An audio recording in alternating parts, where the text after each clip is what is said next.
दोस्तों, एक माइनर बच्चा जो कि किसी मनी लेंडर से पैसे उधार लेता है और उन पैसों को वापस भी नहीं करता, उस लड़के पे केस हो जाता है। फिर भी वह वो केस जीत जाता है। आखिर कैसे? चलिए जानते हैं। धर्मोदास घोष जो कि एक माइनर बच्चा था, वह ब्रह्मोदत्त नामक एक मनी लेंडर से 20,000 रुपये उधार लेता है।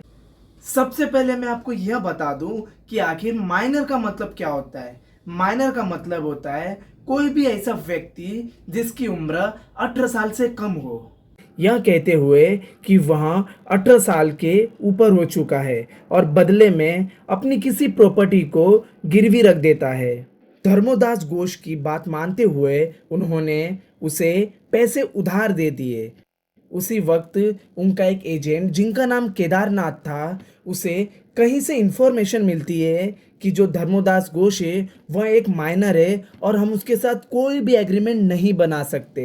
लेकिन ब्रह्मोदत्त ने इस बात पर ज़्यादा ध्यान नहीं दिया और उन्होंने धर्मोदास के साथ प्रॉपर्टी मॉर्टगेज डीड एग्जीक्यूट कर दिया।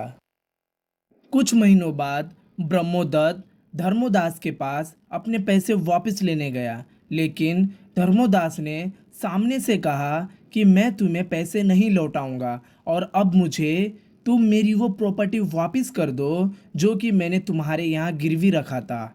यह सुनकर तो ब्रह्मोदत्त के होश ही उड़ गए। इतना सब होने के बाद ब्रह्मोदत्त सीधे कोर्ट गया और उसने धर्मोदास के खिलाफ केस फाइल करते हुए यह कहा कि इसने मुझसे लोन लिया है और पैसे वापस करने की बजाय यह मुझसे अपनी प्रॉपर्टी मांग रहा है जो कि इसने मेरे पास गिरवी रखी थी। इस पर धर्मोदास की माँ जो कि धर्मोदास के साथ कोर्ट गई थी, उन्होंने इसका विरोध करते हुए कहा कि आखिर कैसे ब्रह्मोदत्त किसी माइनर बच्ची के साथ एग्रीमेंट बना सकता है, क्योंकि किसी भी माइनर बच्चे के साथ एक एग्रीमेंट बनाना अमान्य होता है।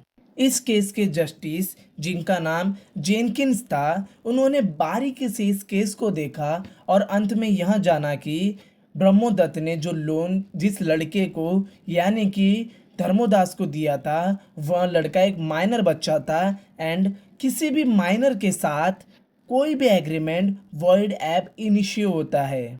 और आखिरकार इस केस में धर्मोदास की जीत होती है इस जजमेंट से कि the agreement made with a minor is void ab initio, which means it is void from the very beginning.